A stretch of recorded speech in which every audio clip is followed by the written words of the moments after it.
सत श्री अकाल जी। तुसी देख रहे हो गुड मॉर्निंग संगत लाइव प्रोग्राम ते मैं हाँ तुहाडा अपना गगनदीप सिंह आनंदपुरी। देशां विदेशां विच वसदे साडे दर्शक, साडे स्रोते, साडे रब वर्गे शुभ चिंतक दा इस रोजाना दे show programme good morning Sangat दे विच बहुत बहुत स्वागत है। ते एक बार फिर प्यार सत्कार ते निमरता दे नाल अर्ज करदा हां वाहिगुरू जी का खालसा वाहिगुरू जी की फतेह।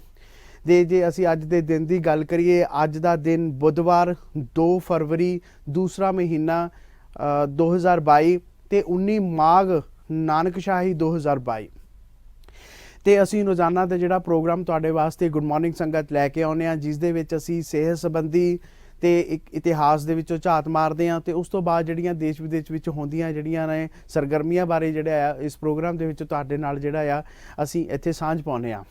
ਤੇ ਅੱਜ ਦਾ ਪ੍ਰੋਗਰਾਮ ਜਿਹੜਾ ਅਸੀਂ ਸ਼ੁਰੂ ਕਰਨਾ ਆ, ਅੱਜ ਦਾ ਪ੍ਰੋਗਰਾਮ ਉਸੇ ਤਰ੍ਹਾਂ ਜਿਹੜਾ ਹੈਲਥ ਟਿਪਸ ਤੋਂ ਸ਼ੁਰੂ ਕਰਨਾ ਆ। ਤੇ ਅੱਜ ਦੇ ਜਿਹੜੇ ਹੈਲਥ ਟਿਪਸ ਸਾਡਾ ਜਿਹੜਾ ਆ ਉਹ ਇੱਕ ਨਾਰੀਅਲ ਹੈ। ਤੇ ਜੇ ਅਸੀਂ ਗੱਲ ਕਰੀਏ ਕਿ ਜਿਹੜਾ ਇੱਕ ਨਾਰੀਅਲ ਜਿਹੜਾ ਸਾਨੂੰ ਆਮ ਅਸੀਂ ਜਦੋਂ ਪੰਜਾਬ ਦੇ ਵਿੱਚ ਚੱਲਦੇ ਹਾਂ ਤਾਂ ਬੱਸਾਂ ਦੇ ਵਿੱਚ ਪਹਿਲਾਂ ਜਿਹੜਾ ਆ ਵੇਚਦੇ ਹੋਏ ਸਾਨੂੰ ਦਿਖਦੇ ਸੀਗੇ ਤੇ ਉਹ 10 ਰੁਪਏ ਦੀ ਸਾਨੂੰ ਕਤਲੀ ਦੇ ਦਿੰਦੇ ਸੀ ਤੇ ਅਸੀਂ 10 ਰੁਪਏ ਦੀ ਜਾਂ ਕੋਈ ਵੀ ਕਤਲੀ ਜਾਂ ਘਰ ਦੇ ਵਿੱਚ ਜਿਹੜਾ ਵੀ ਅਸੀਂ ਯੂਜ਼ ਕਰਦੇ ਸੀ ਜਿਹੜਾ ਨਾਰੀਅਲ ਅਸੀਂ ਖਾ ਕੇ ਉਹਦਾ ਸਵਾਦ ਤਾਂ ਲੈਂਦੇ ਸੀ, ਉਹਦਾ ਸਵਾਦ ਚੱਖਦੇ ਸੀਗੇ, ਪਰ ਸਾਨੂੰ ਇਹ ਨਹੀਂ ਸੀ ਪਤਾ ਕਿ ਜਿਹੜਾ ਨਾਰੀਅਲ ਹੈ ਸਾਡੇ ਲਈ ਕਿੰਨਾ ਫਾਇਦੇਮੰਦ ਹੋਣ ਵਾਲਾ ਆ।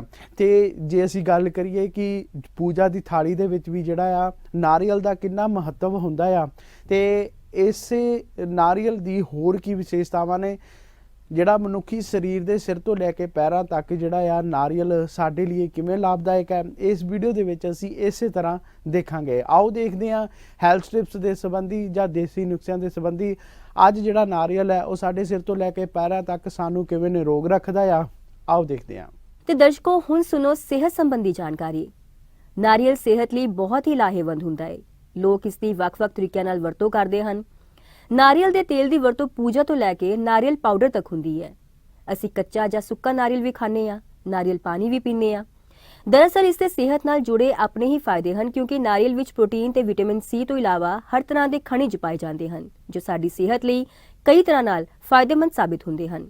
ਇਸ ਦੇ ਨਾਲ ਹੀ ਨਾਰੀਅਲ ਵਿੱਚ ਐਂਟੀਬੈਕਟੀਰੀਅਲ ਤੇ ਐਂਟੀ ਫੰਗਲ ਗੁਣ ਵੀ ਪਾਏ ਜਾਂਦੇ ਹਨ। ਪਰ ਕੀ ਤੁਸੀਂ ਜਾਣਦੇ ਹੋ ਕਿ ਸੌਣ ਤੋਂ ਪਹਿਲਾਂ ਕੱਚਾ ਨਾਰੀਅਲ ਖਾਣ ਨਾਲ ਵੀ ਸਿਹਤ ਲਈ ਖਾਸ ਫਾਇਦੇ ਹੋ ਸਕਦੇ ਹਨ। ਦਰਅਸਲ ਰਾਤ ਨੂੰ ਸੌਣ ਤੋਂ ਪਹਿਲਾਂ ਕੱਚਾ ਨਾਰੀਅਲ ਖਾਣ ਨਾਲ ਚੰਗੀ ਨੀਂਦ ਆਉਣ ਤੋਂ ਇਲਾਵਾ ਹੋਰ ਵੀ ਕਈ ਸਿਹਤ ਲਾਭ ਹੁੰਦੇ ਹਨ। ਤਾਂ ਆਓ ਅੱਜ ਜਾਣਦੇ ਹਾਂ ਕਿ ਸੌਣ ਤੋਂ ਪਹਿਲਾਂ ਨਾਰੀਅਲ ਖਾਣ ਨਾਲ ਸਿਹਤ ਲਈ ਹੋਰ ਕਿਹੜੇ-ਕਿਹੜੇ ਫਾਇਦੇ ਹੋ ਸਕਦੇ ਹਨ। ਸਭ ਤੋਂ ਪਹਿਲਾ ਫਾਇਦਾ ਕਬਜ਼ ਤੋਂ ਰਾਹਤ। ਫਾਈਬਰ ਨਾਲ ਭਰਪੂਰ ਕੱਚਾ ਨਾਰੀਅਲ ਜੇਕਰ ਰਾਤ ਨੂੰ ਸੌਣ ਤੋਂ ਪਹਿਲਾਂ ਖਾ ਲਿਆ ਜਾਵੇ ਤਾਂ ਕਬਜ਼ ਦੀ ਸਮੱਸਿਆ ਦੂਰ ਹੁੰਦੀ ਹੈ। ਇਸ ਨਾਲ ਢਿੱਡ ਦੀਆਂ ਹੋਰ ਸਾਰੀਆਂ ਸਮੱਸਿਆਵਾਂ ਵੀ ਖਤਮ ਹੋ ਜਾਂਦੀਆਂ ਹਨ। ਇਸ ਲਈ ਜੇਕਰ ਤੁਹਾਨੂੰ ਕਬਜ਼ ਜਾਂ ਇਸ ਨਾਲ ਸੰਬੰਧਿਤ ਢਿੱਡ ਦੀ ਕੋਈ ਹੋਰ ਸਮੱਸਿਆ ਹੈ, ਇਸ ਲਈ ਰਾਤ ਨੂੰ ਸੌਣ ਤੋਂ ਥੋੜਾ ਪਹਿਲਾਂ ਕੱਚੇ ਨਾਰੀਅਲ ਦਾ ਸੇਵਨ ਕਰਨਾ ਬਹੁਤ ਅਸਰਦਾਰ ਹੋਵੇਗਾ। ਦਿਲ ਲਈ ਫਾਇਦੇਮੰਦ। ਸੌਣ ਤੋਂ ਪਹਿਲਾਂ ਕੱਚਾ ਨਾਰੀਅਲ ਖਾਣਾ ਦਿਲ ਦੀ ਸਿਹਤ ਲਈ ਵੀ ਚੰਗਾ ਹੁੰਦਾ ਹੈ। ਇਸ ਵਿੱਚ ਮੌਜੂਦ ਚਰਬੀ ਸਰੀਰ ਵਿੱਚ ਚੰਗੇ ਕੋਲੇਸਟ੍ਰੋਲ ਦੇ ਪੱਧਰ ਨੂੰ ਸੁਧਾਰ ਸਕਦੀ ਹੈ। ਇਸ ਤਰ੍ਹਾਂ ਨਾਰੀਅਲ ਦਿਲ ਨਾਲ ਜੁੜੀਆਂ ਸਮੱਸਿਆਵਾਂ ਦੇ ਖਤਰੇ ਨੂੰ ਘੱਟ ਕਰ ਸਕਦਾ ਹੈ। ਭਾਰ ਕਰੇ ਕੰਟਰੋਲ। ਅੱਜ-ਕੱਲ੍ਹ ਹਰ ਦੂਜਾ ਆਦਮੀ ਭਾਰ ਵਧਣ ਦੀ ਸਮੱਸਿਆ ਤੋਂ ਪਰੇਸ਼ਾਨ ਹੈ। ਸਰੀਰ ਦੀ ਵਾਧੂ ਚਰਬੀ ਨੂੰ ਘੱਟ ਕਰਨਾ ਇੱਕ ਵੱਡੀ ਸਮੱਸਿਆ ਬਣ ਗਈ ਹੈ, ਪਰ ਇਸ ਵਿੱਚ ਨਾਰੀਅਲ ਬਹੁਤ ਕਾਰਗਰ ਸਾਬਿਤ ਹੋ ਸਕਦਾ ਹੈ। ਸੌਣ ਤੋਂ ਪਹਿਲਾਂ ਨਾਰੀਅਲ ਖਾਣ ਨਾਲ ਇਸ ਵਿੱਚ ਮੌਜੂਦ ਫਾਈਬਰ ਨਾ ਸਿਰਫ ਕਬਜ਼ ਵਰਗੀਆਂ ਸਮੱਸਿਆਵਾਂ ਨੂੰ ਦੂਰ ਰੱਖ ਕੇ ਪਾਚਨ ਤੰਤਰ ਨੂੰ ਠੀਕ ਰੱਖਦਾ ਹੈ, ਸਗੋਂ ਤੁਹਾਡੇ ਸਰੀਰ ਦੀ ਵਾਧੂ ਚਰਬੀ ਨੂੰ ਘਟਾਉਣ ਵਿੱਚ ਵੀ ਮਦਦਗਾਰ ਹੈ। ਇਸ ਤੋਂ ਇਲਾਵਾ ਕੱਚਾ ਨਾਰੀਅਲ ਖਾਣ ਨਾਲ ਸਾਡੇ ਸਰੀਰ ਦਾ ਮੈਟਾਬੋਲਿਜ਼ਮ ਵੀ ਠੀਕ ਰਹਿੰਦਾ ਹੈ। ਚਮੜੀ ਲਈ ਲਾਭਕਾਰੀ। ਚਮੜੀ ਨਾਲ ਜੁੜੀਆਂ ਸਾਰੀਆਂ ਸਮੱਸਿਆਵਾਂ ਜਿਵੇਂ ਕਿ ਮੁਹਾਸੇ ਜਾਂ ਦਾਗ ਧੱਬੇ ਨੂੰ ਦੂਰ ਕਰਨ ਲਈ ਨਾਰੀਅਲ ਬਹੁਤ ਫਾਇਦੇਮੰਦ ਹੁੰਦਾ ਹੈ। ਰਾਤ ਨੂੰ ਸੌਣ ਤੋਂ ਅੱਧਾ ਘੰਟਾ ਪਹਿਲਾਂ ਕੱਚੇ ਨਾਰੀਅਲ ਦਾ ਸੇਵਨ ਕਰਨ ਨਾਲ ਚਮੜੀ ਨਾਲ ਜੁੜੀਆਂ ਸਾਰੀਆਂ ਸਮੱਸਿਆਵਾਂ ਤੋਂ ਰਾਹਤ ਮਿਲਦੀ ਹੈ। ਨੀਂਦ ਦੀ ਘਾਟ। ਅੱਜ ਦੇ ਰੁਝੇਵਿਆਂ ਭਰੇ ਯੁੱਗ ਵਿੱਚ ਨੀਂਦ ਨਾ ਆਉਣ ਦੀ ਸਮੱਸਿਆ ਆਮ ਹੋ ਗਈ ਹੈ।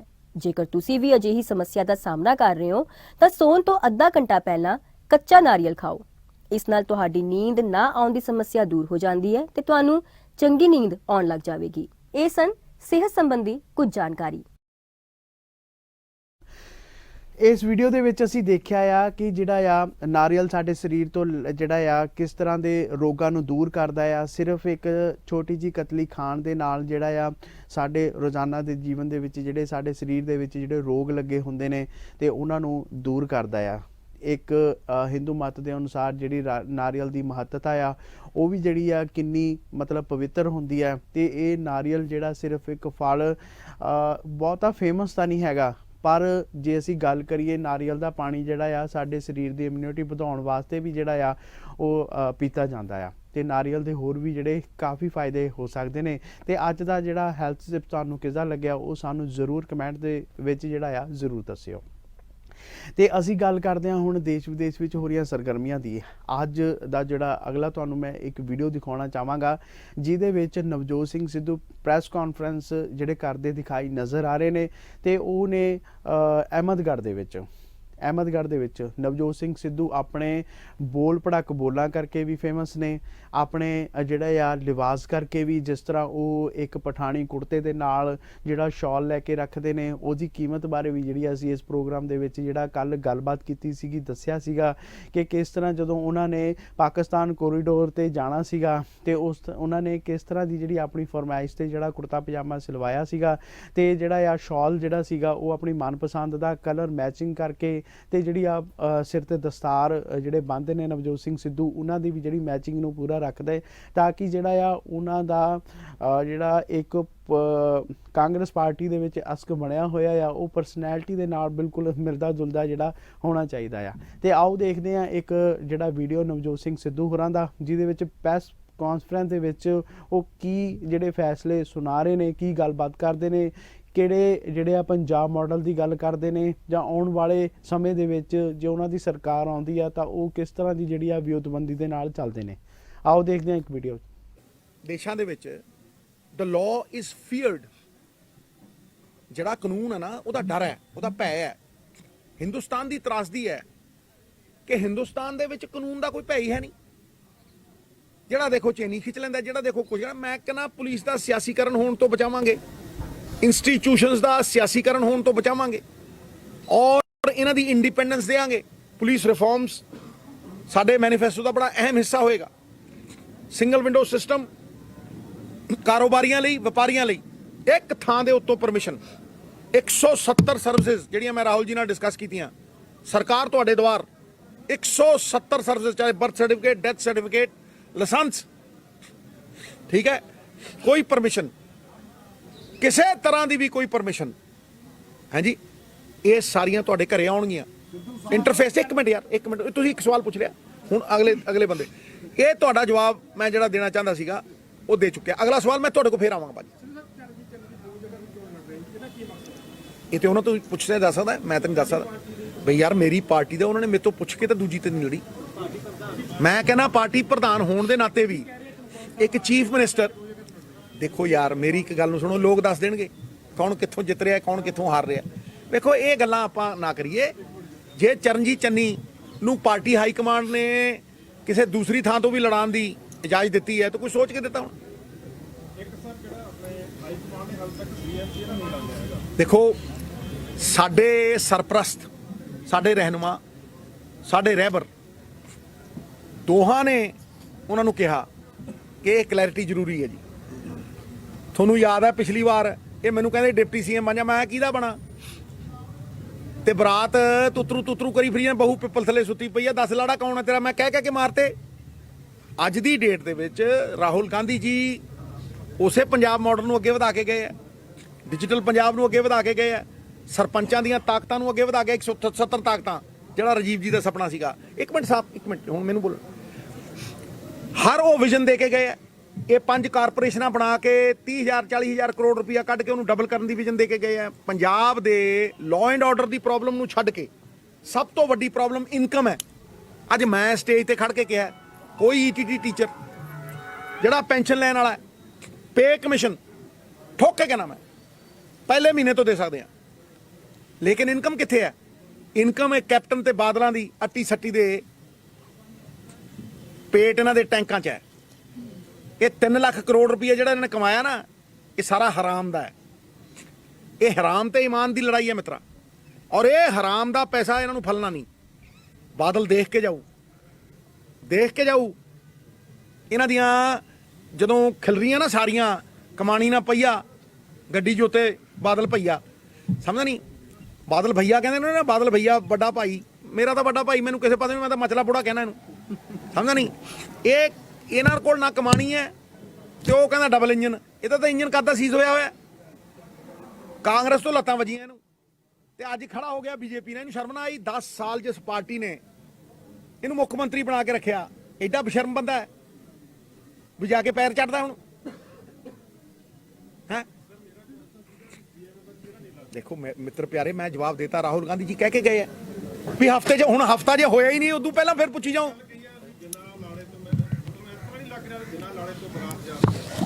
ਦੇਖੋ ਮੇਰੀ ਗੱਲ ਨੂੰ ਸੁਣ ਯਾਰ, ਗਲਤ ਕਹਿ ਰਿਹਾ। ਪਿਛਲੀ ਵਾਰ 12 ਦਿਨ ਪਹਿਲਾਂ ਹੋਇਆ ਸੀ, ਕੀ ਹੋ ਗਿਆ ਸੀ ਫਿਰ? ਮੈਂ ਜਿਹੜੀ ਗੱਲ ਕਹਿ ਰਿਹਾ ਉਹਨੂੰ ਧਿਆਨ ਨਾਲ ਸੁਣੋ ਯਾਰ। ਜਦੋਂ ਹਾਈ ਕਮਾਂਡ ਕਹਿ ਕੇ ਗਈ ਹੈ ਕਿ ਸਰਵੇ ਚੱਲ ਰਿਹਾ ਭਾਈ, ਇੱਕ ਹਫਤੇ 'ਚ ਅਸੀਂ ਕਰ ਦਿਆਂਗੇ, ਤੇ ਭਾਈ ਸਬਰ ਜੀਵਨ ਦੇ ਹਰ ਮਕਸਦ ਦਾ ਦਰਵਾਜ਼ਾ ਖੋਲ ਦਿੰਦਾ।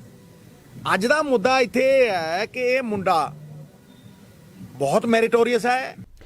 ਅਸੀਂ ਦੇਖੀ ਆ ਜਿਹੜੀ ਸਿੱਧੂ ਸਾਹਿਬ ਦੀ ਪ੍ਰੈਸ ਕਾਨਫਰੰਸ ਦੇ ਵਿੱਚ ਜਿਹੜੇ ਆ ਉਹ ਸੰਬੋਧਨ ਕਰਦੇ ਆ, ਤੇ ਜਿਹੜਾ ਹੁਣ ਅਸੀਂ ਵਧਦੇ ਆ ਅਗਲੀ ਵੀਡੀਓ ਦੇ ਵੱਲ। ਅਗਲੀ ਵੀਡੀਓ ਦੇ ਵਿੱਚ ਜਿਹੜਾ ਤੁਸੀਂ ਪੰਜਾਬ ਦੇ ਵਿੱਚ ਅੱਜ ਕੱਲ੍ਹ ਜਿਹੜਾ ਆਮ ਆਦਮੀ ਪਾਰਟੀ ਦਾ ਬੜਾ ਜ਼ੋਰ ਚੱਲ ਰਿਹਾ ਤੇ ਕਾਫੀ ਹਵਾ ਬਣੀ ਹੋਈ ਹੈ। ਇਸ ਵਾਰ ਜਿਹੜੇ ਪੰਜਾਬ ਦੀ ਜਨਤਾ ਆ ਉਹ ਕਾਂਗਰਸ ਪਾਰਟੀ, ਸ਼੍ਰੋਮਣੀ ਅਕਾਲੀ ਦਲ ਜਿਹੜਾ ਆ ਉਸ ਨੂੰ ਜਾਂ ਕਿਸਾਨ ਮੋਰਚੇ ਨੂੰ ਵੀ ਥੋੜ੍ਹਾ ਜਿਹਾ ਹਲਕੇ ਵਿੱਚ ਲੈ ਰਹੀ ਹੈ, ਤੇ ਆਮ ਆਦਮੀ ਪਾਰਟੀ ਦਾ ਜਿਹੜਾ ਆ ਲੋਕਾਂ ਦੇ ਵਿੱਚ ਰੁਝਾਨ ਕਾਫੀ ਦੇਖਣ ਨੂੰ ਮਿਲਦਾ ਪਿਆ। ਲੋਕੀ ਖੁੱਲ੍ਹੇ ਤੌਰ 'ਤੇ ਜਿਹੜਾ ਆ ਉਹ ਆਮ ਆਦਮੀ ਪਾਰਟੀ ਦਾ ਜਿਹੜਾ ਸਮਰਥਨ ਕਰਦੇ ਦਿਖਦੇ ਨੇ। ਤੇ ਆਓ ਇੱਕ ਵੀਡੀਓ ਤੁਹਾਨੂੰ ਦਿਖਾਉਂਦੇ ਹਾਂ ਅਰਵਿੰਦ ਕੇਜਰੀਵਾਲ ਜੀ ਦਾ, ਜਿਹੜੇ ਕਿ ਲਾਈਵ ਪ੍ਰੋਗਰਾਮ ਨੂੰ ਸੰਬੋਧਨ ਕਰ ਰਹੇ ਨੇ। ਤੇ ਉਹਦੇ ਵਿੱਚ ਉਹਨਾਂ ਨੇ ਕਿਹਾ ਹੈ ਕਿ ਜਿਹੜਾ ਆ ਸਾਡੇ ਜਿਹੜੇ ਕੋਈ ਵੀ ਲੀਡਰ ਹੈ ਜਾਂ ਸਾਡੇ ਪਾਰਟੀ ਦੇ ਕੋਈ ਵੀ ਵਰਕਰ ਹੈ ਤੇ ਉਹਨਾਂ ਨੂੰ ਜਿਹੜਾ ਆ ਕੋਈ ਆਮ ਨਹੀਂ ਸਮਝਿਆ ਜਾਏਗਾ, ਸਾਰੇ ਖਾਸ ਨੇ ਤੇ ਉਹਨਾਂ ਦੇ ਨਾਲ ਕੋਈ ਵੀ ਧੱਕਾ ਨਹੀਂ ਹੋਣ ਦਿੱਤਾ ਜਾਏਗਾ ਜਾਂ ਕਿਸੇ ਵੀ ਤਰ੍ਹਾਂ ਦੀ ਕੋਈ ਵੀ ਵਧੀਕੀ ਹੋਣ ਨਹੀਂ ਦਿੱਤੀ ਜਾਊਗੀ। ਜਿਵੇਂ ਪਹਿਲਾਂ ਆਮ ਆਦਮੀ ਪਾਰਟੀ ਤੇ ਕਾਫੀ ਜਿਹੜਾ ਆ ਆਰੋਪ ਲੱਗੇ ਸੀ ਕਿ ਜਿਹੜਾ ਆ ਟਿਕਟਾਂ ਬਦਲੇ ਜਿਹੜਾ ਆ ਉਹਨਾਂ ਨੂੰ ਪੈਸਿਆਂ ਦੀ ਵੰਡ ਕੀਤੀ ਗਈ ਆ, ਜਾਂ ਇਸ ਤਰ੍ਹਾਂ ਦੇ ਕਾਫੀ ਜਿਹੜੇ ਆ ਸੋਸ਼ਲ ਮੀਡੀਆ ਤੇ ਜਿਹੜੇ ਕਮੈਂਟਸ ਦੇਖਣ ਨੂੰ ਮਿਲੇ ਸੀਗੇ, ਵੀਡੀਓ ਵਾਇਰਲ ਹੋਈਆਂ ਸੀਗੀਆਂ ਤੇ ਪੋਸਟਰ ਜਿਹੜੇ ਉਹਨਾਂ ਦੇ ਆਮ ਆਦਮੀ ਪਾਰਟੀ ਦੇ ਨਾਂ ਤੇ ਛਪ ਗਏ ਸੀ। ਤੇ ਦੇਖਦੇ ਹਾਂ ਕਿ ਇਸ ਵੀਡੀਓ ਦੇ ਵਿੱਚ ਅਰਵਿੰਦ ਕੇਜਰੀਵਾਲ ਜੀ ਕੀ ਜਿਹੜੇ ਆ ਉਹ ਲਾइव प्रोग्राम ਦੇ ਵਿੱਚ ਸੰਬੋਧਨ ਕਰ ਰਹੇ ਆ। तो कांग्रेस में शामिल करा दिया। अब वो कांग्रेस के टिकट से लड़ रहे हैं ताकि उनको कैथोलिक वोट मिल जाए, ताकि उनको सालसेट एरिया के अंदर फिर वो जैसे चुनाव में जो भी जीतेगा वो बीजेपी पे चला जाएगा। तो आज दो ही ऑप्शंस हैं, या तो एक ईमानदार सरकार बनाए आम आदमी पार्टी को वोट देके, या बीजेपी को वोट दें डायरेक्टली और इनडायरेक्टली।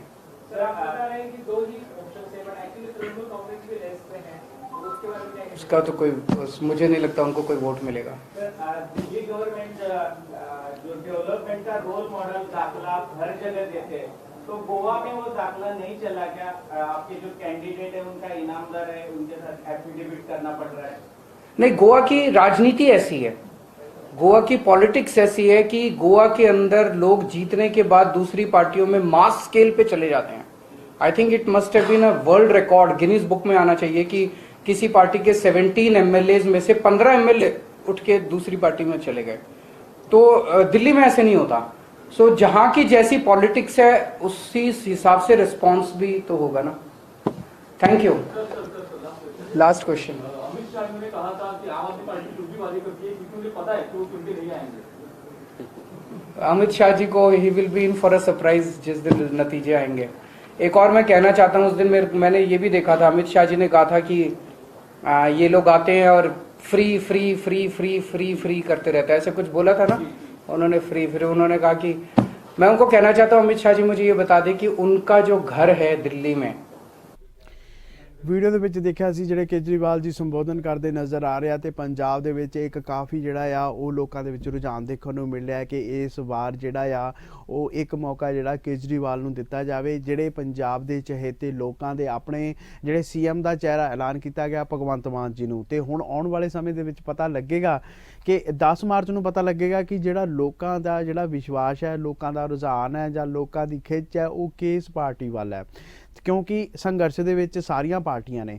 ਤੇ ਇੱਕ ਗੱਲ ਜਿਹੜੀ ਆ ਮੈਂ ਦਰਸ਼ਕਾਂ ਦੇ ਨਾਲ ਸਾਂਝੀ ਕਰ ਦੇਵਾਂ, ਤੇ ਜਿਹੜੇ ਮੇਰੇ ਆਪਣੇ ਮਨ ਦੇ ਵਿਚਾਰ ਨੇ ਜਾਂ ਲੋਕਾਂ ਦੀਆਂ ਜਿਹੜੀ ਨੇ ਸੋਸ਼ਲ ਮੀਡੀਆ ਤੇ ਕਮੈਂਟਸ ਦੇਖੇ ਜਾਂਦੇ ਨੇ ਅਲੱਗ-ਅਲੱਗ ਪਾਰਟੀਆਂ ਵੱਲੋਂ, ਅਲੱਗ-ਅਲੱਗ ਨੁਮਾਇੰਦਿਆਂ ਵੱਲੋਂ, ਤੇ ਜਿਹੜੇ ਕਿਸੇ ਪਾਰਟੀਆਂ ਦੇ ਨਾਲ ਨਹੀਂ ਵੀ ਜੁੜੇ ਉਹਨਾਂ ਜਿਹੜਾ ਆ ਉਹਨਾਂ ਦੇ ਵੀ ਜਿਹੜੇ ਕਮੈਂਟਸ ਜਿਹੜੇ ਨੇ ਉਹ ਰੀਡ ਕੀਤੇ ਨੇ, ਤੇ ਉਹਨਾਂ ਦਾ ਜਿਹੜਾ ਇਹ ਵਿਚਾਰ ਹੈ ਕਿ ਜਿਹੜਾ ਕਿਸਾਨੀ ਸੰਘਰਸ਼ ਹੈ, ਕਿਸਾਨੀ ਸੰਘਰਸ਼ ਕਾਫੀ ਜਿਹੜਾ ਲੰਬਾ ਚੱਲਿਆ ਆ ਤੇ ਉਹਦੇ ਵਿੱਚ 700 ਜਿਹੜੇ ਨੇ ਸਾਡੇ ਕਿਸਾਨ ਵੀਰ ਉਹ ਸ਼ਹੀਦ ਹੋ ਗਏ ਨੇ।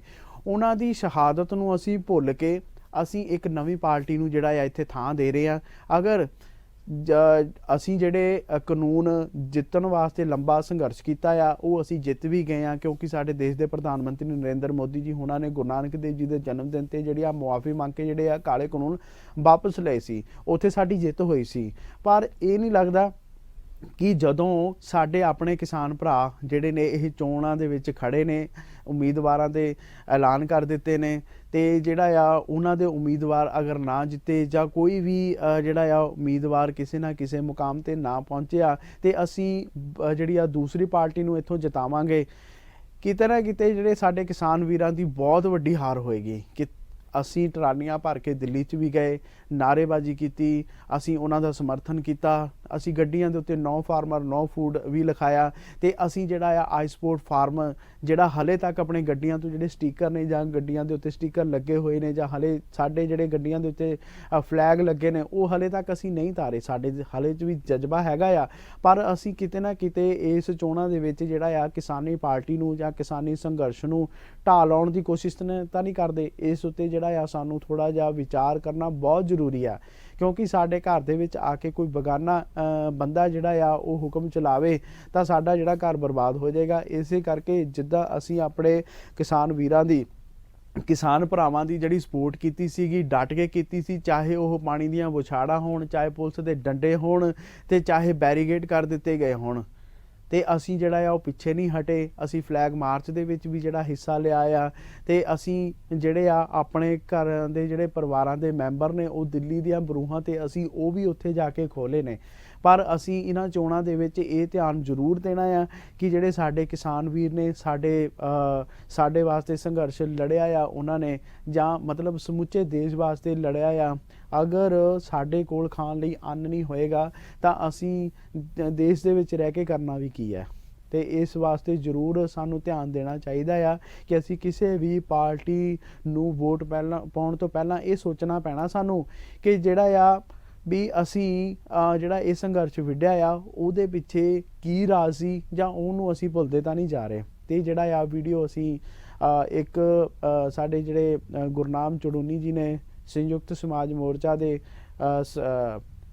ਸੰਘਰਸ਼ ਕਮੇਟੀ ਕਿਸਾਨ ਸੰਘਰਸ਼ ਕਮੇਟੀ ਦੇ ਜਿਹੜੇ ਮੇਨ ਪ੍ਰਧਾਨ ਨੇ ਗੁਰਨਾਮ ਚੜੂਨੀ ਜੀ, ਉਹਨਾਂ ਦਾ ਇੱਕ ਵੀਡੀਓ ਜਿਹੜਾ ਆ ਸੋਸ਼ਲ ਮੀਡੀਆ ਤੇ ਕਾਫੀ ਵਾਇਰਲ ਹੋ ਰਿਹਾ ਹੈ ਤੇ ਉਸ ਵੀਡੀਓ ਦੇ ਵਿੱਚ ਕਹਿ ਰਹੇ ਨੇ ਕਿ ਜਿਹੜਾ ਕੱਲ ਬਜਟ ਦੇ ਉੱਤੇ ਜਿਹੜੀ ਆ ਸੁਣਵਾਈ ਕੀਤੀ ਗਈ ਆ, ਬਜਟ ਦੇ ਬਾਰੇ ਗੱਲਬਾਤ ਕੀਤੀ ਗਈ ਆ, ਉਹ ਕਿਸਾਨਾਂ ਵਾਸਤੇ ਜਿਹੜਾ ਆ ਉਹ ਕਿਸਾਨ ਮਾਰੂ ਆ ਤੇ ਉਹਦੇ ਵਿੱਚ ਜਿਹੜਾ ਕਿਸਾਨਾਂ ਬਾਰੇ ਨਹੀਂ ਸੋਚਿਆ ਗਿਆ। ਇਹਦਾ ਕਾਰਨ ਇਹ ਵੀ ਹੋ ਸਕਦਾ ਹੈ ਕਿ ਜਿਵੇਂ ਪ੍ਰਧਾਨ ਮੰਤਰੀ ਨਰਿੰਦਰ ਮੋਦੀ ਨੇ ਜਿਹੜੀ ਆ ਗੁਰੂ ਨਾਨਕ ਦੇਵ ਜੀ ਦੇ ਜਨਮ ਦਿਨ ਤੇ ਮੁਆਫੀ ਮੰਗ ਕੇ ਜਿਹੜੇ ਆ ਉਹ ਕਾਲੇ ਕਾਨੂੰਨ ਵਾਪਸ ਲਏ ਨੇ, ਉਹਨੂੰ ਇਸ ਪੱਖ ਤੋਂ ਵੀ ਵਿਚਾਰਿਆ ਜਾ ਰਿਹਾ ਆ। ਤੇ ਜਦੋਂ ਪ੍ਰਧਾਨ ਮੰਤਰੀ ਨਰਿੰਦਰ ਮੋਦੀ 5 ਜਨਵਰੀ ਨੂੰ ਜਿਹੜੀ ਫਿਰੋਜ਼ਪੁਰ ਰੈਲੀ ਦੇ ਵਿੱਚ ਆਏ ਸੀਗੇ ਤੇ ਉੱਥੇ ਜਿਹੜੀਆਂ ਕੁਰਸੀਆਂ ਖਾਲੀ ਮਿਲੀਆਂ ਸਨ ਤੇ ਜਿਹੜਾ ਵਿਰੋਧ ਕਿਸੇ ਹੋਰ ਨੇ ਕੀਤਾ ਸੀਗਾ ਤੇ ਜਿਹੜਾ ਆ ਉਹਦਾ ਪਾਂਡਾ ਜਿਹੜਾ ਆ ਉਹ ਕਿਸਾਨਾਂ ਦੇ ਸਿਰ ਫੁੱਟਿਆ ਸੀਗਾ ਤੇ ਉਸ ਦੇ ਵਿਰੋਧ ਨੂੰ ਵੀ ਜਿਹੜਾ ਆ ਇਸ ਪੱਖ ਦੇ ਨਾਲ ਜੋੜ ਕੇ ਦੇਖਿਆ ਜਾ ਰਿਹਾ ਆ ਕਿ ਜਿਹੜਾ ਕਿਸਾਨਾਂ ਦੇ ਹੱਕ ਦੇ ਵਿੱਚ ਜਿਹੜਾ ਆ ਗੁਰਨਾਮ ਚੜੂਨੀ ਜੀ ਕਹਿ ਰਹੇ ਨੇ ਕਿ ਜਿਹੜਾ ਆ ਕਿਸਾਨਾਂ ਦੇ ਹੱਕ ਦੇ ਵਿੱਚ ਕੋਈ ਵੀ ਇੱਦਾਂ ਦਾ ਕਾਨੂੰਨ ਜਿਹੜਾ ਆ ਕਿਸਾਨੀ ਦੇ ਸੰਬੰਧਿਤ ਨਹੀਂ ਲਿਖਿਆ ਗਿਆ। ਇੱਕ ਵਾਰ ਫੇਰ ਜਿਹੜਾ ਆ ਕਿਸਾਨੀ ਦਾ ਘਾਣ ਕੀਤਾ ਗਿਆ ਆ ਤੇ ਦੇਖਦੇ ਆ ਇਸ ਵੀਡੀਓ ਦੇ ਵਿੱਚ ਕਿ ਗੁਰਨਾਮ ਚੜੂਨੀ ਜੀ ਜਿਹੜਾ ਆ ਉਹ ਕੀ ਕਹਿ ਰਹੇ ਨੇ। आओ देखते हैं एक छोटा सा वीडियो। साथियों नमस्कार। साथियों आज बजट आया है और इस बजट में पिछले साल से और कटौती कर दी गई है। किसानों को, गांवों को, देहात को और थोड़ा गरीब करने की इसमें साजिश रची गई है। मैं अगर आपको आंकड़े में बताऊं तो पिछले साल जो है खेती और उससे जुड़े क्षेत्रों का जो बजट था वो कुल बजट का 4.26% था, जो इस बार घटा के 3.84% रह गया है। और ग्रामीण विकास का जो बजट है पिछले साल 5.59% था, जो इस बार और कम करके 5.23% कर दिया गया है। और प्रधानमंत्री फसल बीमा योजना में जहां पिछले साल 16,000 करोड़ का बजट था, उसको कम करके 15,500 करोड़ का कर दिया गया है, जबकि और बढ़ना चाहिए था। और इसी तरह से मनरेगा का जो कुल खर्च पिछले साल था वो 97,034 करोड़ का था, जो इस बार कम करके 72,034 करोड़ का कर दिया गया है।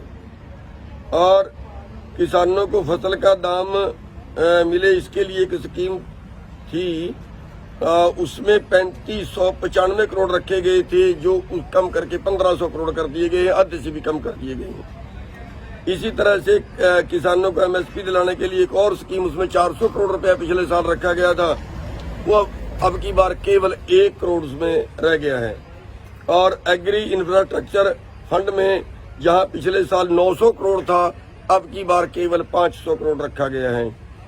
सरकार कोऑपरेटिव को समर्थन देने के लिए जो प्रोड्यूसर ऑर्गेनाइजेशन बना रही है, उसमें पिछले साल 700 करोड़ रखे गए थे, अब की बार घटा के 500 करोड़ कर दिए गए हैं। और दूसरी तरफ बोल रहे हैं कि कोऑपरेटिव खेती करो। तो पराली जलाने का जो बजट था, जो पिछले साल 700 करोड़ का था, इस बार बिल्कुल खत्म कर दिया गया है। इसी तरह से जो एमएसपी पर पिछले साल खरीद थी, वो उसका जो बजट था उसमें भी 11,000 करोड़ की कटौती कर दी गई है। और जो एमएसपी पे फसल खरीदी गई थी पिछले साल से, पिछले साल करीब 12,08,000 टन खरीदी गई थी, और इस बार जो पिछले साल थी वो 13,08,000 टन खरीदी गई थी। इस बार जो है वो 1 लाख टन के करीब और उसमें से कम कर दी गई है। तो ये खेती बजट दिया है किसानों को मारने का। साथियों, इसलिए मेरा निवेदन है कि ये सरकार किसानों को, गांव वालों को बिल्कुल मारेगी। इसलिए पंजाब के लोगों से मेरा अनुरोध है कि इस बार किसानों को वोट डालें, किसानों की सरकार लें। आपका ਜਿਵੇਂ ਅਸੀਂ ਵੀਡੀਓ ਦੇ ਵਿੱਚ ਦੇਖਿਆ ਕਿ ਗੁਰਨਾਮ ਚੜੂਨੀ ਜੀ ਜਿਹੜੇ ਨੇ ਉਹ ਜਿਹੜੇ ਆ ਬਜਟ ਪੇਸ਼ ਕੀਤਾ ਗਿਆ ਜਾਂ ਬਜਟ ਤੇ ਸੁਣਵਾਈ ਕੀਤੀ ਗਈ ਆ ਜਾਂ ਬਜਟ ਬਾਰੇ ਜਿਹੜਾ ਆ ਲੇਖਾ ਜੋਖਾ ਜਿਹੜਾ ਆ ਸਾਹਮਣੇ ਆਇਆ ਆ, ਉਸ ਦੇ ਆਧਾਰ ਤੇ ਜਿਹੜੇ ਗੁਰਨਾਮ ਚੜੂਨੀ ਜੀ ਕਹਿ ਰਹੇ ਨੇ ਕਿ ਜਿਹੜਾ ਆ ਇਹ ਕਿਸਾਨ ਮਾਰੂ ਨੇ ਤੇ ਜਿਹੜਾ ਆ ਇਹ ਕਿਸਾਨਾਂ ਦੇ ਵਿੱਚ ਇਹਨਾਂ ਦਾ ਜਿਹੜਾ ਆ ਕੋਈ ਮੁਨਾਫੇ ਦੀ ਗੱਲ ਨਹੀਂ ਕੀਤੀ ਗਈ ਹੈ ਜਾਂ ਕੋਈ ਵੀ ਕਿਸੇ ਵੀ ਤਰ੍ਹਾਂ ਦੇ। ਇੱਥੋਂ ਇਹ ਲੱਗਦਾ ਆ ਕਿ ਜਿਵੇਂ ਕਿਸਾਨਾਂ ਨੇ ਸਾਡੇ ਦੇਸ਼ ਦੇ ਪ੍ਰਧਾਨ ਮੰਤਰੀ ਜਾਂ ਕੇਂਦਰ ਦੀ ਸਰਕਾਰ ਨੂੰ ਨਾਰਾਜ਼ ਕੀਤਾ, ਤੇ ਉਸੇ ਤਰ੍ਹਾਂ ਜਿਹੜਾ ਆ ਹੁਣ ਕੇਂਦਰ ਦੀ ਸਰਕਾਰ ਜਿਹੜੀ ਆ ਉਹ ਕਿਸਾਨਾਂ ਤੋਂ ਬਦਲਾ ਲੈਣਾ ਚਾਹੁੰਦੀ ਹੈ।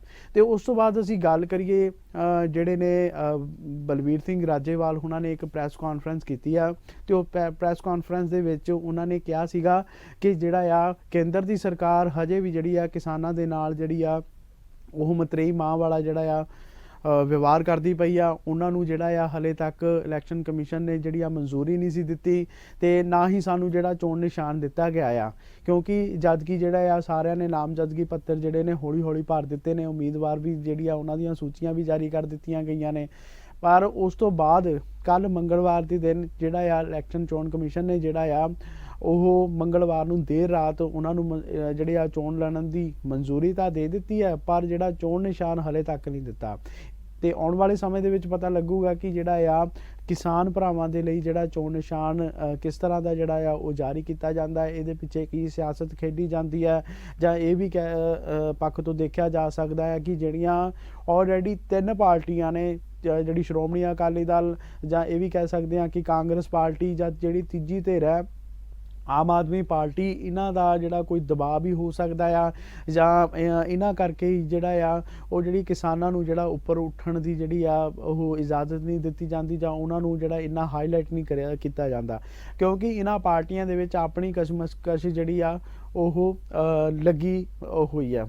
ਇਸੇ ਕਰਕੇ ਜਿਹੜਾ ਆ ਬਲਵੀਰ ਸਿੰਘ ਰਾਜੇਵਾਲ ਉਹਨਾਂ ਨੇ ਇੱਕ ਪ੍ਰੈਸ ਕਾਨਫਰੰਸ ਕੀਤੀ ਸੀਗੀ, ਉਹਦੇ ਵਿੱਚ ਇਹ ਦੱਸਿਆ ਸੀਗਾ ਕਿ ਜਿਹੜੇ ਆ ਕੇਂਦਰ ਦੀ ਸਰਕਾਰ ਜਿਹੜੀ ਆ ਸਾਡੇ ਨਾਲ ਹਲੇ ਵੀ ਜਿਹੜੀ ਆ ਮਤਰੇਈ ਮਾਂ ਵਾਲਾ ਜਿਹੜਾ ਆ ਉਹ ਵਿਵਹਾਰ ਕਰਦੀ ਆ। ਹਾਲਾਂਕਿ ਜਿਹੜੇ ਅਸੀਂ ਇਹ ਸੰਘਰਸ਼ ਜਿਹੜਾ ਵਿੱਢਿਆ ਸੀਗਾ ਉਹ ਸਰਬ ਜਿਹੜਾ ਪੱਖੀ ਸੀਗਾ, ਤੇ ਹਰ ਇੱਕ ਮਨੁੱਖ ਦੇ ਲਈ ਜਿਹੜਾ ਇਹ ਸੰਘਰਸ਼ ਜ਼ਰੂਰੀ ਸੀ, ਕਿਉਂਕਿ ਜੇ ਸਾਡੇ ਕੋਲ ਖਾਣ ਲਈ ਅੰਨ ਤੇ ਪਹਿਨਣ ਲਈ ਕੱਪੜਾ ਤੇ ਸਿਰ ਤੇ ਛਾਤੀ ਨਹੀਂ ਹੋਊਗੀ ਤਾਂ ਫਿਰ ਅਸੀਂ ਦੇਸ਼ ਦੇ ਵਿੱਚ ਰਹਿ ਕੇ ਕਰਨਾ ਕੀ ਹੈ। ਕਿਉਂਕਿ ਇੱਕ ਇਨਸਾਨ ਲਈ ਜ਼ਰੂਰੀ ਚੀਜ਼ਾਂ ਇਹੀ ਹੁੰਦੀਆਂ ਨੇ। ਘੱਟੋ ਘੱਟ ਉਹਨੂੰ ਖਾਣ ਦੇ ਲਈ ਜਿਹੜਾ ਆ ਅੰਨ ਜ਼ਰੂਰੀ ਹੁੰਦਾ ਹੈ। ਜੇ ਅੰਨ ਹੀ ਉਹਨਾਂ ਦੇ ਹੱਥੋਂ ਖੁੱਸ ਗਿਆ ਤਾਂ ਫਿਰ ਜਿਹੜਾ ਜਿਉਣਾ ਆ ਉਹ ਕਾਫੀ ਜਿਹੜਾ ਆ ਉਹ ਮੁਸ਼ਕਿਲ ਹੋ ਜਾਏਗਾ। ਤੇ ਅਸੀਂ ਹੁਣ ਗੱਲ ਕਰਦੇ ਹਾਂ ਦਿੱਲੀ ਦੇ ਵਿੱਚ ਹੋਈ ਵਾਰਦਾਤ ਦੀ। ਦਿੱਲੀ ਦੇ ਵਿੱਚ ਜਿਹੜੀ ਆ ਪਿਛਲੇ ਦਿਨਾਂ ਦੇ ਵਿੱਚ ਵਾਰਦਾਤ ਹੋਈ ਆ। ਇੱਕ ਸਿੱਖ ਪਰਿਵਾਰ ਕੁੜੀ ਦੇ ਨਾਲ ਜਿਹੜਾ ਆ ਬਲਾਤਕਾਰ ਹੋਇਆ ਆ, ਗੈਂਗ ਰੇਪ ਹੋਇਆ ਆ, ਤੇ ਉਹਨਾਂ ਦੀ ਜਿਹੜੀ ਆ ਹਾਲੇ ਤੱਕ ਗ੍ਰਿਫਤਾਰੀ ਨਹੀਂ ਕੀਤੀ ਗਈ ਸੀ। ਤੇ ਜਦੋਂ ਇਹ ਵੀਡੀਓ ਸੋਸ਼ਲ ਮੀਡੀਆ ਦੇ ਵਿੱਚ ਵਾਇਰਲ ਕੀਤੀ ਗਈ ਤੇ ਲੋਕਾਂ ਨੇ ਜਿਹੜਾ ਆ ਆਪਣੇ ਜਿਹੜੇ ਸੁਝਾਅ ਦਿੱਤੇ, ਆਪਣੇ ਕਮੈਂਟ ਦਿੱਤੇ ਤੇ ਜਿਹੜਾ ਆ ਆਪਣੇ ਵਿਚਾਰ ਰੱਖੇ, ਤੇ ਉਸ ਦੇ ਨੂੰ ਦੇਖ ਕੇ ਵੀ ਜਿਹੜਾ ਆ ਅਰਵਿੰਦ ਕੇਜਰੀਵਾਲ ਜੀ ਹੋਰਾਂ ਨੇ ਜਿਹੜਾ ਆ ਉਹ 'ਤੇ ਪ੍ਰਤੀਕਰਮ ਨਹੀਂ ਦਿੱਤਾ। ਜਦੋਂ ਇਹ ਗੱਲ ਪੰਜਾਬ ਦੇ ਵਿੱਚ ਪਹੁੰਚੀ ਤਾਂ ਪੰਜਾਬ ਦੇ ਵਿੱਚ ਸ਼੍ਰੋਮਣੀ ਅਕਾਲੀ ਦਲ ਅੰਮ੍ਰਿਤਸਰ ਦੇ ਪ੍ਰਧਾਨ ਸਰਦਾਰ ਸਿਮਰਨਜੀਤ ਸਿੰਘ ਮਾਨ ਤੇ ਉਹਨਾਂ ਦੇ ਜਿਹੜੇ ਹਲਕਾ ਉਮੀਦਵਾਰ ਤਰਨਤਾਰਨ ਤੋਂ ਪੱਟੀ ਤੋਂ ਜਿਹੜੇ ਸੀਗੇ ਅੰਮ੍ਰਿਤਪਾਲ ਮਹਿਰੋ ਜੀ, ਤੇ ਉਹਨਾਂ ਨੇ ਜਾ ਕੇ ਦਿੱਲੀ ਦੇ ਵਿੱਚ ਉਸ ਪਰਿਵਾਰ ਨੂੰ ਜਿਹੜਾ ਆ ਮਿਲਿਆ, ਉਹਨਾਂ ਦੇ ਨਾਲ ਗੱਲਬਾਤ ਕੀਤੀ ਆ ਤੇ ਉਹਨਾਂ ਨੂੰ ਜਿਹੜੀ ਇਨਸਾਫ ਦਿਵਾਉਣ ਦੀ ਜਿਹੜੀ ਆ ਉਹ ਗੱਲ ਕੀਤੀ ਆ।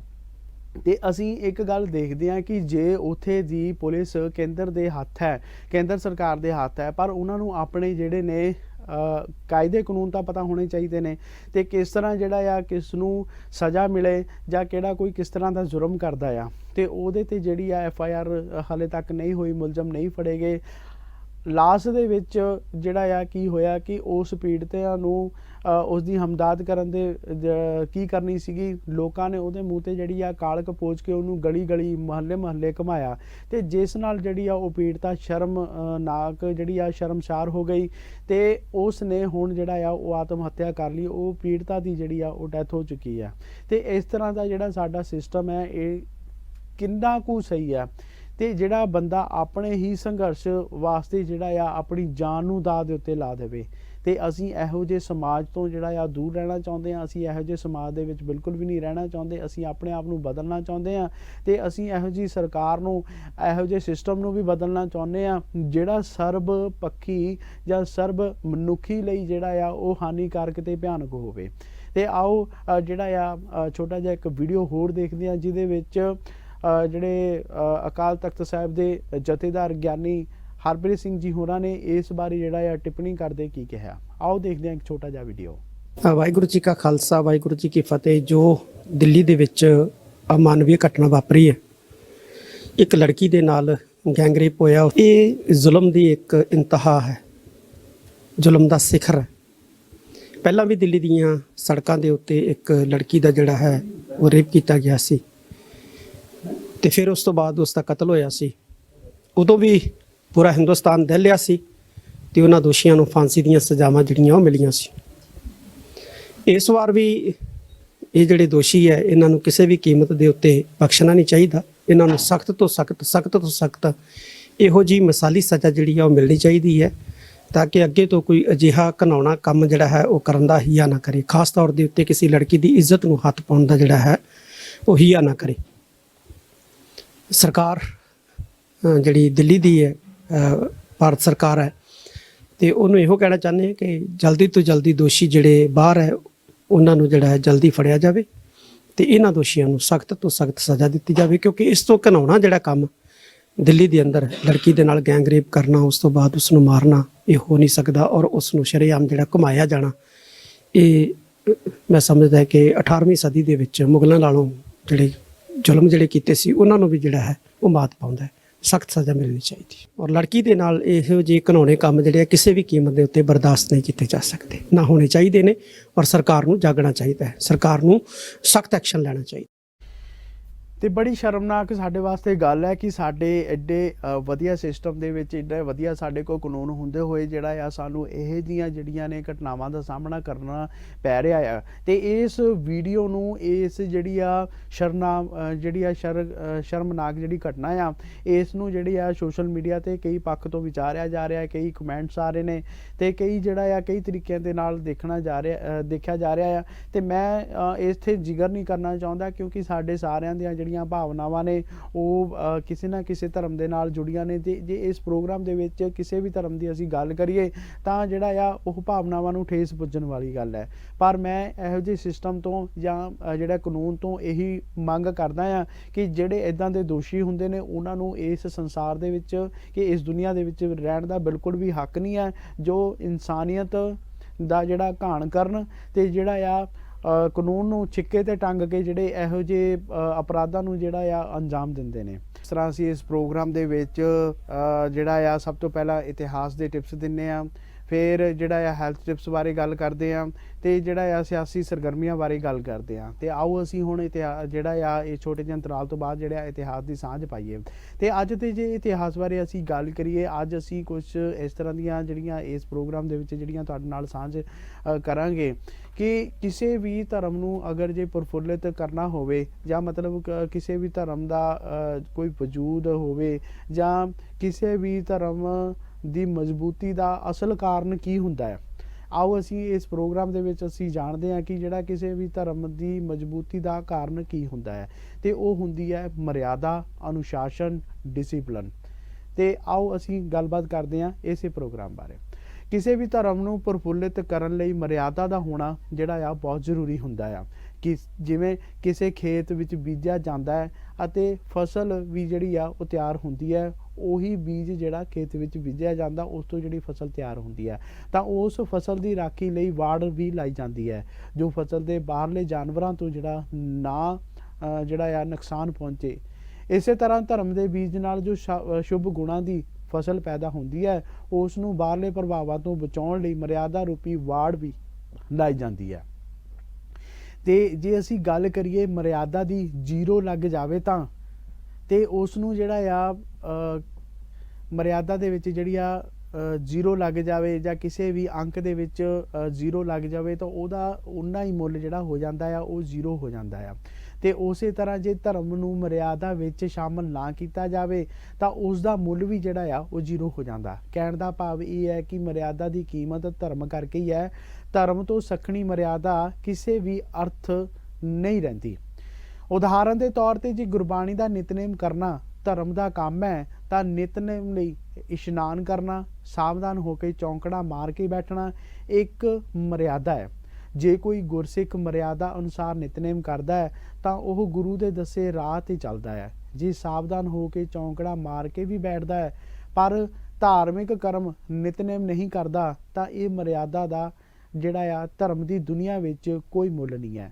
ਮਰਿਆਦਾ ਨੂੰ ਜਿਹੜਾ ਆ ਧਰਮ ਨੂੰ ਪ੍ਰਫੁੱਲਿਤ ਕਰਨ ਵਾਸਤੇ ਨਿਭਾਉਣੀ ਪੈਣੀ ਹੈ। ਜਿਹੜੀ ਮਰਿਆਦਾ ਆ ਧਰਮ ਨੂੰ ਪ੍ਰਫੁੱਲਿਤ ਕਰਕੇ ਇਹ ਨਿਭਾਉਣੀ ਬਹੁਤ ਹੀ ਜ਼ਰੂਰੀ ਹੈ, ਨਾ ਕਿ ਧਰਮ ਨੂੰ ਪਖੰਡ ਦਾ ਰੂਪ ਦੇਣ ਲਈ। ਅਕਸਰ ਅਸੀਂ ਵੇਖਦੇ ਹਾਂ ਕਿ ਕਈ ਵਿਅਕਤੀ ਮਰਿਆਦਾ ਦੇ ਪੱਖ ਤੋਂ ਬਹਿਸ ਵਿੱਚ ਪੈ ਜਾਂਦੇ ਨੇ ਤੇ ਕਈ ਵਾਰ ਜਿਹੜਾ ਆਪਸ ਵਿੱਚ ਲੜ ਵੀ ਪੈਂਦੇ ਨੇ ਤੇ ਉਸ ਸਮੇਂ ਉਹ ਧਰਮ ਦੀ ਜੋ ਤੱਤ ਵਾਲੀ ਜਿਹੜੀ ਆ ਗੱਲ ਕਰਦੇ ਨੇ ਤੇ ਉਸ ਨੂੰ ਜਿਹੜਾ ਆ ਅੱਖੋਂ ਭਰੋਖੇ ਜਿਹੜੇ ਨੇ ਉਹ ਕਰ ਦਿੰਦੇ ਨੇ। ਸਿੱਖ ਰਹਿਤ ਮਰਿਆਦਾ ਕਦੋਂ ਜਿਹੜੀ ਆ ਲਾਗੂ ਹੋਈ ਜਾਂ ਕਿਵੇਂ ਬਣੀ ਜਾਂ ਇਸ ਦਾ ਕੀ ਇਤਿਹਾਸ ਹੈ, ਆਓ ਅਸੀਂ ਇਸ ਇਤਿਹਾਸ ਬਾਰੇ ਵੀ ਜਿਹੜਾ ਆ ਤੁਹਾਨੂੰ ਇਸ ਪ੍ਰੋਗਰਾਮ ਦੇ ਵਿੱਚ ਜਿਹੜੀ ਆ ਝਾਤ ਮਾਰ ਕੇ ਦੱਸਦੇ ਹਾਂ। ਸਨ 1708 ਈਸਵੀ ਵਿੱਚ ਸ੍ਰੀ ਗੁਰੂ ਗੋਬਿੰਦ ਸਿੰਘ ਜੀ ਦੇ ਜੋਤੀ ਜੋਤ ਸਮਾਉਣ ਤੋਂ ਬਾਅਦ ਬਾਬਾ ਬੰਦਾ ਸਿੰਘ ਬਹਾਦਰ ਨੇ ਪੰਜਾਬ ਵਿੱਚ ਦੁਸ਼ਮਣਾਂ ਨੂੰ ਸੋਧਿਆ ਤੇ ਜਿੱਤਾਂ ਨੂੰ ਪ੍ਰਾਪਤ ਕੀਤਾ ਤੇ ਸਿੱਖ ਰਾਜ ਵਿੱਚ ਜਿਹੜੀ ਆ ਉਹ ਇੱਕ ਲਹਿਰ ਚਲਾਈ ਜਾਂ ਅਸੀਂ ਇਹ ਵੀ ਕਹਿ ਸਕਦੇ ਹਾਂ ਕਿ ਸਿੱਖ ਜਿਹੜਾ ਆ ਪੰਥ ਨੂੰ ਜਿਹੜਾ ਆ ਉਹ ਪ੍ਰਫੁੱਲਿਤ ਕੀਤਾ। ਉਹਨਾਂ ਦੇ ਸ਼ਹੀਦ ਹੋਣ ਤੋਂ ਬਾਅਦ ਸਿੰਘਾਂ ਤੇ ਸਖਤੀਆਂ ਦਾ ਦੌਰ ਸ਼ੁਰੂ ਹੋਇਆ। ਘੋੜਿਆਂ ਦੀਆਂ ਕਾਠੀਆਂ ਤੇ ਸਿੰਘਾਂ ਦੇ ਘਰ ਬਣੇ ਤੇ ਜੰਗਲਾਂ ਵਿੱਚ ਨਿਵਾਸ ਹੋਇਆ। ਉਸ ਸਮੇਂ ਗੁਰਦੁਆਰਿਆਂ ਦਾ ਪ੍ਰਬੰਧ ਉਦਾਸੀਆਂ ਤੇ ਨਿਰਮਲੇ ਮਹੰਤਾਂ ਦੇ ਹੱਥ ਆ ਗਿਆ ਕਿਉਂਕਿ ਮਹੰਤ ਪੁਰਾਣਿਕ ਗੰਗਾ ਵਿੱਚ ਰੰਗੇ ਹੋਏ ਸਨ। ਇਸ ਲਈ ਉਹਨਾਂ ਨੇ ਗੁਰਦੁਆਰਿਆਂ ਦੀ ਮਰਿਆਦਾ ਵਿੱਚ ਬ੍ਰਾਹਮਣਵਾਦ ਲੈ ਆਂਦਾ। ਸਿੰਘ ਜੰਗਲਾਂ ਵਿੱਚ ਤਲਵਾਰਾਂ ਦੀ ਛਾਂ ਹੇਠ ਰਹਿੰਦੇ ਸਨ।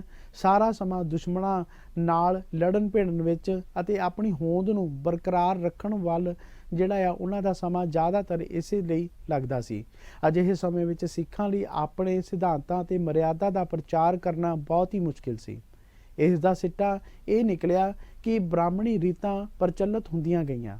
ਲਗਭਗ 70-80 ਸਾਲ ਦੀ ਇਹ ਭਿਆਨਕ ਜਿਹੜਾ ਸਮੇਂ ਨੂੰ ਸਿੱਖਾਂ ਨੇ ਹੰਢਾਇਆ ਤੇ ਸਿੱਖਾਂ ਨੂੰ ਆਪਣੀ ਹੋਂਦ ਬਚਾਉਣ ਲਈ ਲੱਗ ਗਿਆ ਕਿ ਇੰਨਾ ਜਿਹੜਾ ਲੰਬਾ ਸਮਾਂ ਆ ਉਹ ਇਹਨਾਂ ਨੂੰ ਜਿਹੜਾ ਆ ਬਤੀਤ ਕਰਨਾ ਪਿਆ। ਗੁਰਦੁਆਰਿਆਂ ਵਿੱਚ ਬ੍ਰਾਹਮਣੀ ਰੀਤਾਂ ਦਾ ਬੋਲਬਾਲਾ ਹੋ ਗਿਆ। ਲੰਬੇ ਸਮੇਂ ਤੋਂ ਬਾਅਦ ਜਿਹੜਾ ਆ ਅੰਤ ਮਹਾਰਾਜਾ ਰਣਜੀਤ ਸਿੰਘ ਦੀ ਅਗਵਾਈ ਹੇਠ ਸਿੱਖ ਰਾਜ ਸਥਾਪਿਤ ਹੋਇਆ। ਪਰ ਇਹ ਰਾਜ ਪੰਜ ਪ੍ਰਵਾਨੀ ਸਿਧਾਂਤ ਦੀ ਤਾਬਿਆ ਨਹੀਂ ਸੀ, ਸਗੋਂ ਇੱਕ ਪੁਰਖੀ ਰਾਜ ਸੀ। ਸਿੱਖ ਰਾਜ ਵਿੱਚ ਹੋਰ ਅਨੇਕਾਂ ਵਿਸ਼ੇਸ਼ਤਾਵਾਂ ਸਨ, ਪਰ ਸਿੱਖ ਧਰਮ ਨੂੰ ਪ੍ਰਚਾਰਨ ਲਈ ਅਤੇ ਰਹਿਤ ਮਰਿਆਦਾ ਨੂੰ ਬ੍ਰਾਹਮਣੀ ਮਤ ਤੋਂ ਨਿਖੇੜਨ ਵੱਲ ਕੋਈ ਧਿਆਨ ਨਾ ਦਿੱਤਾ ਗਿਆ। ਇਸ ਲਈ ਸਿੱਖ ਰਾਜ ਸਮੇਂ ਸਿੱਖ ਮਤ ਉੱਤੇ ਬ੍ਰਾਹਮਣੀ ਮਤ ਦਾ ਪ੍ਰਭਾਵ ਸਪਸ਼ਟ ਨਜ਼ਰ ਆਉਂਦਾ ਸੀ। ਸਿੱਖ ਰਾਜ ਦੇ ਖਾਤਮੇ ਤੋਂ ਬਾਅਦ ਅੰਗਰੇਜ਼ਾਂ ਦਾ ਰਾਜ ਆਇਆ। ਉਹਨਾਂ ਲੋਕਾਂ ਨੇ ਲਾਲਚ ਵਸ ਹੋ ਕੇ ਸਿੱਖੀ ਸਰੂਪ ਧਾਰਨ ਕੀਤਾ ਸੀ। ਉਹ ਹੌਲੀ-ਹੌਲੀ ਇਸ ਸਰੂਪ ਨੂੰ ਤਿਲਾਂਜਲੀ ਦੇ ਗਏ ਤੇ ਸਨ 1871 ਵਿੱਚ ਸਿੱਖਾਂ ਦੀ ਗਿਣਤੀ ਕੇਵਲ 18 ਲੱਖ ਹੀ ਰਹਿ ਗਈ ਸੀ। ਈਸਾਈ ਮਤ ਨੇ ਜ਼ੋਰ ਫੜਿਆ। ਇਸ ਸਮੇਂ ਦੌਰਾਨ ਇੱਕ ਈਸਾਈ ਮਿਸ਼ਨਰੀ ਸਕੂਲ ਦੇ 4 ਵਿਦਿਆਰਥੀਆਂ ਨੇ ਐਲਾਨ ਕਰ ਦਿੱਤਾ ਕਿ ਉਹ ਕੇਸ ਕਟਾ ਕੇ ਈਸਾਈ ਮਤ ਗ੍ਰਹਿਣ ਕਰ ਰਹੇ ਹਨ। ਫਿਰ ਕੁਝ ਪੰਥ ਦਰਦੀਆਂ ਨੇ ਹਮਲਾ ਮਾਰਿਆ ਤੇ ਸੋਚਿਆ ਕਿ ਜੇ ਸਿੱਖ ਨੌਜਵਾਨ ਇਸੇ ਤਰ੍ਹਾਂ ਪਤਿਤ ਹੁੰਦੇ ਗਏ ਤਾਂ ਸਿੱਖ ਕੌਮ ਦਾ ਕੀ ਬਣੇਗਾ, ਕੀ ਹੋਏਗਾ, ਕਿ ਸਿੱਖ ਕੌਮ ਜਿਹੜੀ ਆ ਉਹ ਖਤਮ ਹੋ ਜਾਏਗੀ। ਤਾਂ ਸਰਦਾਰ ਠਾਕਰ ਸਿੰਘ ਜਿਹੜਾ ਆ ਸੰਧਵਾਲੀਆ, ਗਿਆਨੀ ਦੇਸ ਸਿੰਘ, ਪ੍ਰੋਫੈਸਰ ਗੁਰਮੁਖ ਸਿੰਘ, ਭਾਈ ਜਵਾਹਰ ਸਿੰਘ ਆਦਿ ਦੇ ਯਤਨਾਂ ਸਦਕਾ ਸਿੰਘ ਸਭਾ ਲਹਿਰ ਹੋਂਦ ਵਿੱਚ ਆਈ। ਇਸ ਲਹਿਰ ਨੇ ਸਿੱਖੀ ਰੂਹ ਰੀਤਾਂ ਨੂੰ ਬ੍ਰਾਹਮਣੀ ਮਤ ਨਾਲੋਂ ਨਖੇੜ ਕੇ ਸਿੱਖ ਸੰਗਤਾਂ ਦੇ ਸਾਹਮਣੇ ਪੇਸ਼ ਕੀਤਾ। ਗੁਰਦੁਆਰਿਆਂ ਵਿੱਚੋਂ ਮੂਰਤੀਆਂ ਅਤੇ ਬੁੱਤ ਹਟਾਏ। ਸਿੱਖ ਸੰਸਕਾਰਾਂ ਯਾਨੀ ਜਨਮ ਤੇ ਅੰਮ੍ਰਿਤਪਾਨ, ਆਨੰਦ ਤੇ ਮ੍ਰਿਤਕ ਨੂੰ ਨਿਰੋਲ ਸਿੱਖ ਸਿਧਾਂਤਾਂ ਅਨੁਸਾਰ ਨਿਭਾਉਣ ਲਈ ਜਿਹੜਾ ਉਹ ਚੰਗਾ ਪ੍ਰਚਾਰ ਕੀਤਾ ਗਿਆ। ਸਿੰਘ ਸਭਾ ਲਹਿਰ ਦੇ ਯਤਨਾਂ ਸਦਕਾ ਜੋ ਜਾਗ੍ਰਿਤੀ ਆਈ, ਉਸ ਨਾਲ ਸਿੰਘਾਂ ਦੇ ਅੰਦਰ ਗੁਰਦੁਆਰਿਆਂ ਨੂੰ ਪੰਥਕ ਪ੍ਰਬੰਧ ਹੇਠ ਲਿਆਉਣ ਦਾ ਜਜ਼ਬਾ ਪੈਦਾ ਹੋਇਆ, ਜਿਸ ਦੇ ਫਲਸਰੂਪ ਗੁਰਦੁਆਰਾ ਸੁਧਾਰ ਲਹਿਰ ਚੱਲੀ। ਸਿੰਘਾਂ ਦੀਆਂ ਸ਼ਹੀਦੀਆਂ ਹੋਈਆਂ। ਅਨੇਕਾਂ ਹੀ ਸ਼ਹੀਦੀ ਸਾਕੇ ਵਰਤਣ ਤੋਂ ਬਾਅਦ ਗੁਰਦੁਆਰੇ ਪ੍ਰਬੰਧਕ ਜਿਹੜੇ ਆ ਪੰਥਕ ਪ੍ਰਬੰਧਕ ਹੇਠ ਆਏ ਤੇ ਗੁਰਦੁਆਰਿਆਂ ਦੀ ਸੇਵਾ ਸੰਭਾਲ ਦਾ ਪ੍ਰਬੰਧ ਕਰਨ ਲਈ ਜਿਹੜਾ ਸਨ 1925 ਵਿੱਚ ਸ਼੍ਰੋਮਣੀ ਗੁਰਦੁਆਰਾ ਪ੍ਰਬੰਧਕ ਕਮੇਟੀ ਹੋਂਦ ਵਿੱਚ ਆਈ। ਇਸ ਕਮੇਟੀ ਨੇ ਅਕਤੂਬਰ 1931 ਵਿੱਚ ਗੁਰਦੁਆਰਿਆਂ ਦੀ ਅਤੇ ਪੰਥ ਦੀ ਮਰਿਆਦਾ ਨੂੰ ਇਕਸਾਰ ਕਰਨ ਲਈ ਰਹਿ ਰੀਤ ਕਮੇਟੀ ਬਣਾਈ, ਜਿਸ ਦੇ ਕਨਵੀਨਰ ਪ੍ਰਿੰਸੀਪਲ ਤੇਜਾ ਸਿੰਘ ਜੀ ਬਣਾਏ ਗਏ। ਇਸ ਕਮੇਟੀ ਦਾ ਕੰਮ ਰਹਿਤ ਮਰਿਆਦਾ ਦਾ ਖਰੜਾ ਲਿਖਤੀ ਰੂਪ ਵਿੱਚ ਤਿਆਰ ਕਰਨਾ ਸੀ। ਉਹਨਾਂ ਨੇ ਸਾਰੇ ਸੰਸਾਰ ਦੇ ਵਿਦਵਾਨ ਸਿੱਖਾਂ ਤੇ ਸਾਰੇ ਤਖਤਾਂ, ਗੁਰਦੁਆਰਿਆਂ ਦੇ ਪ੍ਰਬੰਧਕਾਂ, ਸਿੱਖ ਸੁਸਾਇਟੀਆਂ ਤੇ ਸੰਪਰਦਾਵਾਂ ਤੋਂ ਜਿਹੜੀਆਂ ਨੇ ਉਹ ਸੁਝਾਅ ਮੰਗੇ, ਰਿਆਏ ਮੰਗੀ ਕਿ ਇਸ ਦੇ ਉੱਤੇ ਜਿਹੜੀ ਆ ਕਿਵੇਂ ਵਿਚਾਰ ਚਰਚਾ ਜਿਹੜੀ ਆ ਉਹ ਕੀਤੀ ਜਾਣੀ ਚਾਹੀਦੀ ਹੈ। ਇਸ ਸੰਬੰਧੀ ਸਬ ਕਮੇਟੀ ਸਮਾਗਮ 'ਚ 4 ਜਾਂ 5 ਅਕਤੂਬਰ 1931, 3 ਜਨਵਰੀ 1932 ਤੇ 31 ਜਨਵਰੀ 1932 ਨੂੰ ਅਕਾਲ ਤਖਤ ਸਾਹਿਬ ਤੇ ਜਿਹੜੀ ਆ ਇਹ ਹੋਈ। ਲਗਭਗ 5 ਸਾਲ ਦੇ ਸਮੇਂ ਵਿੱਚ ਸਿੱਖ ਰਹਿਤ ਮਰਿਆਦਾ ਦਾ ਖਰੜਾ ਤਿਆਰ ਕੀਤਾ ਗਿਆ ਸੀ, ਜਿਸ ਦੀ ਪ੍ਰਵਾਨਗੀ ਸਰਬ ਹਿੰਦ ਸਿੱਖ ਮਿਸ਼ਨ ਬੋਰਡ ਨੇ ਅਗਸਤ 1936 ਨੂੰ ਦਿੱਤੀ। ਸ਼੍ਰੋਮਣੀ ਕਮੇਟੀ ਦੀ ਧਾਰਮਿਕ ਸਲਾਹਕਾਰ ਕਮੇਟੀ ਨੇ 7/1/1995 ਨੂੰ ਵਿਚਾਰਨ ਉਪਰੰਤ ਇਸ ਵਿੱਚ ਕੁਝ ਘਾਟੇ ਵਾਧੇ ਕਰਨ ਦੀ ਸਿਫਾਰਿਸ਼ ਕੀਤੀ, ਜਿਸ ਦੀ ਪ੍ਰਵਾਨਗੀ ਸ਼੍ਰੋਮਣੀ ਗੁਰਦੁਆਰਾ ਪ੍ਰਬੰਧਕ ਕਮੇਟੀ ਨੇ 3 ਫਰਵਰੀ 1945 ਨੂੰ ਇਕੱਤਰਤਾ ਵਿੱਚ ਦਿੱਤੀ। ਇਸ ਤਰ੍ਹਾਂ ਸਿੱਖ ਰਹਿਤ ਮਰਿਆਦਾ ਪੂਰਨ ਰੂਪ ਵਿੱਚ ਲਗਭਗ 14 ਸਾਲ ਬਾਅਦ ਤਿਆਰ ਹੋਈ। ਇਹ ਰਹਿਤ ਮਰਿਆਦਾ ਸਮੁੱਚੇ ਪੰਥ ਦੀ ਹੈ, ਜਿਸ ਵਿੱਚ ਕੋਈ ਵੀ ਸੁਸਾਇਟੀ, ਕੋਈ ਵੀ ਕਮੇਟੀ, ਜੱਥਾ ਜਾਂ ਸੰਤ ਮਹਾਪੁਰਸ਼ ਘਾਟਵਾਦ ਕਰਨ ਦਾ ਅਧਿਕਾਰੀ ਨਹੀਂ ਹੈ। ਹਰ ਨਿਯਮ ਬਹੁਤ ਹੀ ਸੋਚ ਵਿਚਾਰ ਕੇ ਬਣਾਇਆ ਗਿਆ ਹੈ। ਫਿਰ ਜੇਕਰ ਕਦੇ ਵੀ ਕੋਈ ਤਬਦੀਲੀ ਕਰਨ ਦੀ ਲੋੜ ਪਵੇ ਤਾਂ ਸਮੁੱਚਾ ਪੰਥ ਹੀ ਇਸ ਤੇ ਵਿਚਾਰ ਕਰਨ ਦੇ ਉਪਰੰਤ ਜਿਹੜਾ ਆ ਤਬਦੀਲੀ ਕਰ ਸਕਦਾ ਆ। ਇਸੇ ਤਰ੍ਹਾਂ ਦੀ ਜਿਹੜੀ ਆ ਇਹ ਮਰਿਆਦਾ ਆ, ਇਹ ਸਾਡੇ ਸਿੱਖ ਪੰਥ ਦੇ ਵਿੱਚ ਬਹੁਤ ਹੀ ਜ਼ਿਆਦਾ ਜ਼ਰੂਰੀ ਆ। ਅਸੀਂ ਯਾਦ ਕਰੀਏ ਗੁਰੂ ਗੋਬਿੰਦ ਸਿੰਘ ਜੀ ਦੇ ਉਹ ਪਾਵਨ ਪਵਿੱਤਰ ਬਚਨ, ਜਿਹਦੇ ਵਿੱਚ ਗੁਰੂ ਗੋਬਿੰਦ ਸਿੰਘ ਜੀ ਨੇ ਇਹ ਕਿਹਾ ਕਿ ਰਹਿਤ ਪਿਆਰੀ ਮੁਝਕੋ ਸਿੱਖ ਪਿਆਰਾ ਨਾਹੇ। ਉਹਨਾਂ ਨੂੰ ਪਤਾ ਸੀ ਕਿ ਜਿਹੜੀ ਆ ਘਾਟ ਲਗਾਤਾਰ ਜਿਹੜੀ ਉਹ ਪੈਦਾ ਹੁੰਦੀ ਰਹਿੰਦੀ ਹੈ, ਕਿਉਂਕਿ ਇਹ ਜਿਹੜਾ ਸੰਸਾਰ ਹੈ, ਇਹ ਕਲਯੁਗੀ ਜਿਹੜਾ ਜੀਵ ਹੈ, ਇਹਦੇ ਵਿੱਚ ਇਹ ਹਮੇਸ਼ਾ ਪਾਪਾਂ ਵਿਕਾਰਾਂ ਪਖੰਡਾਂ ਦੇ ਨਾਲ ਜਿਹੜਾ ਆ ਉਹ ਮਲੀਨ ਹੋਇਆ ਰਹਿੰਦਾ ਆ, ਇਹਦੇ ਵਿੱਚ ਜਿਹੜਾ ਗੁਲਤਾਨ ਹੋਇਆ ਰਹਿੰਦਾ ਆ। ਇਸੇ ਕਰਕੇ ਜਿਹੜੀ ਆ ਮਰਿਆਦਾ ਜ਼ਰੂਰੀ ਹੈ। ਤੇ ਅਸੀਂ ਇਹਦੇ ਵਿੱਚ ਇੱਕ ਗੱਲ ਇਹ ਵੀ ਕਰਨਾ ਚਾਹੁੰਦੇ ਆ ਕਿ ਮਰਿਆਦਾ ਨੂੰ ਜਿਹੜਾ ਆ ਲਿਖਣੀ ਕਿਉਂ ਜ਼ਰੂਰੀ ਪਈ। ਜਦੋਂ ਵੀ ਅਸੀਂ ਕੋਈ ਢਾਂਚਾ ਤਿਆਰ ਕਰਦੇ ਹਾਂ, ਜੇ ਅਸੀਂ ਇੱਕ ਗੱਲ ਕਰੀਏ ਕਿ ਅਸੀਂ ਮਕਾਨ ਬਣਾਉਣਾ ਆ, ਤਾਂ ਮਕਾਨ ਦੇ ਵਿੱਚ ਜਿਹੜੀ ਆ ਉਸਦੀਆਂ ਨੀਹਾਂ ਰੱਖੀਆਂ ਜਾਂਦੀਆਂ ਨੇ, ਚਾਰ ਦੀਵਾਰੀ ਕੀਤੀ ਜਾਂਦੀ ਆ, ਤੇ ਬਾਅਦ ਤੋਂ ਉਸ ਦੀ ਜਿਹੜੀ ਆ ਛੱਤ ਤਿਆਰ ਕੀਤੀ ਜਾਂਦੀ ਆ। ਤੇ ਜੇ ਅਸੀਂ ਕਹੀਏ ਕਿ ਬਿਨਾਂ ਦੀਵਾਰਾਂ ਤੋਂ ਜੇ ਅਸੀਂ ਛੱਤ ਨੂੰ ਖੜਾ ਕਰੀਏ ਤਾਂ ਉਹ ਛੱਤ ਕਦੇ ਵੀ ਖੜੀ ਨਹੀਂ ਹੋ ਸਕਦੀ। ਉਸੇ ਤਰ੍ਹਾਂ ਜੇ ਕੋਈ ਵੀ ਧਰਮ ਹੋਵੇ ਜਾਂ ਕੋਈ ਵੀ ਅਦਾਰਾ ਚਲਾਉਣਾ ਹੋਵੇ, ਉਹਦੇ ਵਿੱਚ ਜਿਹੜਾ ਆ ਨਿਯਮ ਅਨੁਸ਼ਾਸਨ ਜਾਂ ਉਹਦਾ ਕੋਈ ਸਿਧਾਂਤ ਹੋਣਾ ਬਹੁਤ ਹੀ ਜ਼ਰੂਰੀ ਹੁੰਦਾ ਹੈ।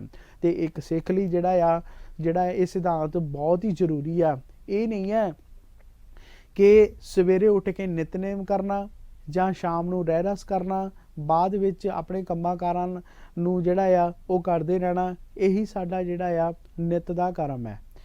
ਸਾਨੂੰ ਜਿਹੜਾ ਆ ਰਹਿਤ ਮਰਿਆਦਾ ਦੇ ਅਨੁਸਾਰ ਸਾਡਾ ਜਿਹੜਾ ਆ ਉਹ ਜੀਵਨ ਕਿਸ ਤਰ੍ਹਾਂ ਦਾ ਹੋਣਾ ਚਾਹੀਦਾ ਆ। ਅਸੀਂ ਸਵੇਰੇ ਉੱਠ ਕੇ ਪੰਜਾਂ ਬਾਣੀਆਂ ਦਾ ਨਿਤਨੇਮ ਕਰਦੇ ਹਾਂ। ਨਿਤਨੇਮ ਕਰਨ ਤੋਂ ਬਾਅਦ ਅਗਰ ਅਸੀਂ ਜੇ ਆਪਣੇ ਦੁਨਿਆਵੀ ਕੰਮਕਾਰ ਕਰਦੇ ਹਾਂ ਤਾਂ ਉਹ ਦੁਨਿਆਵੀ ਕੰਮਕਾਰ ਕਰਦੇ ਹੋਏ ਜਿਹੜਾ ਆ ਕਾਮ, ਕ੍ਰੋਧ, ਲੋਭ, ਮੋਹ, ਅਹੰਕਾਰ, ਈਰਖਾ ਤੋਂ ਸਾਨੂੰ ਜਿਹੜਾ ਆ ਉਹ ਬਚ ਕੇ ਰਹਿਣ ਦੀ ਵੀ ਲੋੜ ਹੁੰਦੀ ਹੈ। ਤੇ ਉਸ ਤੋਂ ਬਾਅਦ ਤੋਂ ਸ਼ਾਮ ਨੂੰ ਅਸੀਂ ਰਹਿਰਾਸ ਸਾਹਿਬ ਕਰਦੇ ਹਾਂ। ਰਹਿਰਾਸ ਸਾਹਿਬ ਕਰਨ ਤੋਂ ਬਾਅਦ ਇੱਕ ਗੁਰਸਿੱਖ ਦਾ ਜਿਹੜਾ ਆ ਇਹ ਫਰਜ਼ ਹੁੰਦਾ ਆ ਕਿ ਉਹ ਸੌਣ ਤੋਂ ਪਹਿਲਾਂ ਜਿਹੜਾ ਆ ਉਹ ਕੀਰਤਨ ਸੋਹਲਾ ਸਾਹਿਬ ਦੀ ਜਿਹੜੀ ਆ ਬਾਣੀ ਦਾ ਵੀ ਜਾਪ ਕਰੇ, ਕਿਉਂਕਿ ਇਹੀ ਮਰਿਆਦਾ ਆ, ਇਹੀ ਰਹਿਤ ਹੈ। ਜਿਨ੍ਹਾਂ ਰੂਲਾਂ ਨੂੰ ਅਸੀਂ ਫੋਲੋ ਨਹੀਂ ਕਰ ਸਕਦੇ ਜਾਂ ਉਹਨਾਂ ਨੂੰ ਅਸੀਂ ਆਪਣੀ ਜ਼ਿੰਦਗੀ ਦੇ ਵਿੱਚ ਨਹੀਂ ਢਾਲ ਸਕਦੇ, ਸਾਨੂੰ ਕਿਤੇ ਨਾ ਕਿਤੇ ਉਹ ਰੂਲ ਜਿਹੜੇ ਨੇ ਉਹ ਇੱਕ ਕੱਟੜਤਾ ਲੱਗਣ ਲੱਗ ਜਾਂਦੇ ਨੇ ਕਿ ਉਹ ਜਿਹੜੀ ਆ ਇਹ ਕੱਟੜਤਾ ਆ, ਇਸ ਨੂੰ ਨਹੀਂ ਇਹਦੇ ਵਿੱਚ ਅਪਲਾਈ ਕਰਨਾ ਚਾਹੀਦਾ ਸੀ। ਤੇ ਸਾਨੂੰ ਜਿਹੜਾ ਆ ਗੁਰੂ ਗੋਬਿੰਦ ਸਿੰਘ ਜੀ ਨੇ ਇਹ ਰਹਿਤ ਮਰਿਆਦਾ ਜਿਹੜੀ ਸਾਨੂੰ ਦੱਸੀ ਆ, ਜਾਂ ਸਾਡੇ ਸਿੱਖ ਪੰਥ ਦੇ ਵਿੱਚ ਜਿਹੜੀ ਇਹ ਰਹਿਤ ਮਰਿਆਦਾ ਹੈਗੀ ਆ ਕਿ ਰਹਿਤ ਮਰਿਆਦਾ ਦੇ ਅਨੁਸਾਰ ਇੱਕ ਸਿੱਖ ਨੂੰ ਜਿਹੜਾ ਆ ਆਪਣਾ ਜੀਵਨ ਕਿਵੇਂ ਬਤੀਤ ਕਰਨਾ ਚਾਹੀਦਾ। ਤੇ ਜੇ ਅਸੀਂ ਗੱਲ ਕਰੀਏ ਦੁਨਿਆਵੀ ਦੀ, ਅਸੀਂ ਬਾਜ਼ਾਰ ਦੇ ਵਿੱਚ ਜਾਂਦੇ ਹਾਂ, ਜੇ ਅਸੀਂ ਕੋਈ ਖਾਣ ਪੀਣ ਵਾਲੀ ਚੀਜ਼ ਲੈਂਦੇ ਹਾਂ ਜਾਂ ਫਲ ਫਰੂਟ ਲੈਂਦੇ ਹਾਂ, ਜਾਂ ਅਸੀਂ ਕੋਈ ਆਪਣੇ ਜਿਹੜੀਆਂ ਘਰ ਦੀਆਂ ਲੋੜੀਂਦੀਆਂ ਵਸਤੂਆਂ ਹੁੰਦੀਆਂ ਨੇ ਅਸੀਂ ਉਹ ਖਰੀਦਣ ਜਾਂਦੇ ਹਾਂ, ਤਾਂ ਉਹ ਖਰੀਦ ਕੇ ਜੇ ਅਸੀਂ 1 ਕਿਲੋ ਲੈਣੀ ਹੋਵੇ ਤਾਂ 1 ਕਿਲੋ ਅਸੀਂ ਦੁਕਾਨਦਾਰ ਨੂੰ ਕਹਿੰਦੇ ਹਾਂ ਕਿ ਪਾ ਦੇ, ਤੇ ਉਹ ਤੱਕੜੀ ਦੇ ਵਿੱਚ ਜਿਹੜਾ ਪਾ ਕੇ ਉਹ 1 ਕਿਲੋ ਚੀਜ਼ ਦੇ ਦਿੰਦਾ, ਤੇ ਸਾਡੀ ਜਿਹੜੀ ਉਹ ਤਸੱਲੀ ਹੋ ਜਾਂਦੀ ਹੈ ਕਿ ਇਹ ਚੀਜ਼ 1 ਕਿਲੋ ਹੀ ਹੈ। ਤੇ ਜੇ ਅਸੀਂ ਕਿਸੇ ਸੁਨਿਆਰ ਕੋ ਜਾਈਏ ਤਾਂ ਸੁਨਿਆਰ ਜਿਹੜਾ ਆ ਉਹ ਵੀ ਜਿਹੜਾ ਆ ਇੱਕ ਤੱਕੜੀ ਰੱਖੀ ਹੁੰਦੀ ਆ, ਉਹਦੇ ਵਿੱਚ ਪਤਾ ਲੱਗ ਜਾਂਦਾ ਹੈ ਕਿ ਕਿੰਨੇ ਮਾਸੇ ਕਿੰਨੇ ਤੋਲੇ ਜਿਹੜਾ ਆ ਇਹ ਗਹਿਣਾ, ਸਾਡੀ ਉੱਥੇ ਵੀ ਜਿਹੜੀ ਤਸੱਲੀ ਹੋ ਜਾਂਦੀ ਹੈ। ਪਰ ਜੇ ਅਸੀਂ ਆਪਣੇ ਜ਼ਿੰਦਗੀ ਨੂੰ ਪਰਖਣਾ ਹੋਈਏ ਤਾਂ ਫਿਰ ਸਾਡੇ ਕੋਲ ਕੀ ਇੱਦਾਂ ਦਾ ਹੈਗਾ ਆ ਕਿ ਜਿਹੜਾ ਸਾਡਾ ਜ਼ਿੰਦਗੀ ਆ, ਸਾਡੀ ਜਿਹੜੀ ਆ ਇਹ ਜੀਵਨ ਅਸੀਂ ਬਤੀਤ ਕਰਦੇ ਹਾਂ ਕਿ ਇਹ ਗੁਰਮਤਿ ਦੇ ਅਨੁਸਾਰ ਹੈ ਜਾਂ ਇਹਦੇ ਵਿੱਚ ਕੀ ਜਿਹੜੀਆਂ ਕਮੀਆਂ ਪੇਸ਼ੀਆਂ ਨੇ, ਸਾਨੂੰ ਕਿਵੇਂ ਪਤਾ ਲੱਗੇ ਕਿ ਸਾਡਾ ਜਿਹੜਾ ਜੀਵਨ ਹੈ ਇਹ ਗੁਰਮਤਿ ਅਨੁਸਾਰ ਹੀ ਜਿਹੜਾ ਚੱਲ ਰਿਹਾ ਹੈ ਕਿ ਜਾਂ ਗੁਰਮਤਿ ਤੋਂ ਉਲਟ ਚੱਲ ਰਿਹਾ ਹੈ। ਤੇ ਉਹੀ ਜਿਹੜੀ ਆ ਇਸ ਨੂੰ ਅਸੀਂ ਮਰਿਆਦਾ ਦੇ ਅਨੁਸਾਰ ਨਾਲ ਜੋੜ ਕੇ ਦੇਖ ਸਕਦੇ ਹਾਂ, ਤੇ ਅਸੀਂ ਜਿਹੜਾ ਆ ਗੁਰਮਤਿ ਦੇ ਅਨੁਸਾਰ ਜਿਹੜਾ ਆ ਦੇਖ ਕੇ ਜੋੜ ਸਕਦੇ ਹਾਂ। ਜੇ ਸਾਨੂੰ ਇਹ ਲੱਗੇ ਕਿ ਸਾਡੇ ਮਨ ਦੇ ਵਿੱਚ ਜਿਹੜੀ ਪਾਪਾਂ ਦੀ ਮੈਲ ਵੱਧ ਗਈ ਹੈ ਤਾਂ ਉਸ ਨੂੰ ਜਿਹੜਾ ਆ ਕਿਵੇਂ ਅਸੀਂ ਦੂਰ ਕਰੀਏ, ਤਾਂ ਗੁਰਬਾਣੀ ਦੇ ਵਿੱਚ ਜਿਹੜਾ ਆ ਇਹ ਲਿਖਿਆ ਹੁੰਦਾ, ਭਰੀਆ ਮਤ ਪਾਪਾਂ ਕੈ ਸੰਗ ਉਹ ਤੋਂ ਪੈ ਨਾਵੇਂ ਕੈ ਰੰਗ। ਤੇ ਅਸੀਂ ਆਪਣੇ ਮਨ ਨੂੰ ਜਿਹੜਾ ਆ ਉਹ ਇਸੇ ਤਰ੍ਹਾਂ ਜਿਹੜਾ ਆ ਉਹ ਸ਼ੁੱਧ ਕਰ ਸਕਦੇ ਹਾਂ। ਤੇ ਸਾਡੇ ਵਾਸਤੇ ਜਿਹੜੀ ਮਰਿਆਦਾ ਆ ਉਹ ਬਹੁਤ ਹੀ ਜ਼ਰੂਰੀ ਹੈ ਤੇ ਮਰਿਆਦਾ ਵਿੱਚ ਰਹਿ ਕੇ ਹੀ ਜਿਹੜਾ ਆ ਅਸੀਂ ਆਪਣੇ ਜਿਹੜੇ ਕੰਮਾਂ ਕਾਰਾਂ ਨੂੰ ਜਿਹੜਾ ਆ ਉਹ ਕਰਨਾ ਆ। ਤੇ ਅੱਜ ਦਾ ਜਿਹੜਾ ਇਹ ਇਤਿਹਾਸ ਸੀਗਾ ਤੇ ਅੱਜ ਦਾ ਜਿਹੜਾ ਸਾਡਾ ਪ੍ਰੋਗਰਾਮ ਹੈ ਇਹ ਇੱਥੇ ਹੀ ਸਮਾਪਤ ਹੁੰਦਾ ਆ। ਤੇ ਨਵਾਂ ਪ੍ਰੋਗਰਾਮ ਲੈ ਕੇ, ਨਵੇਂ ਹੈਲਥ ਟਿਪਸ ਲੈ ਕੇ, ਨਵੇਂ ਇਤਿਹਾਸ ਦੀ ਸਾਂਝ ਲੈ ਕੇ ਮੈਂ ਫਿਰ ਤੋਂ ਹਾਜ਼ਰ ਹੋਵਾਂਗਾ। ਉਦੋਂ ਤੱਕ ਗਗਨਦੀਪ ਸਿੰਘ ਅਨੰਦਪੁਰੀ ਨੂੰ ਦਿਓ ਇਜਾਜ਼ਤ। ਸਤਿ ਸ੍ਰੀ ਅਕਾਲ।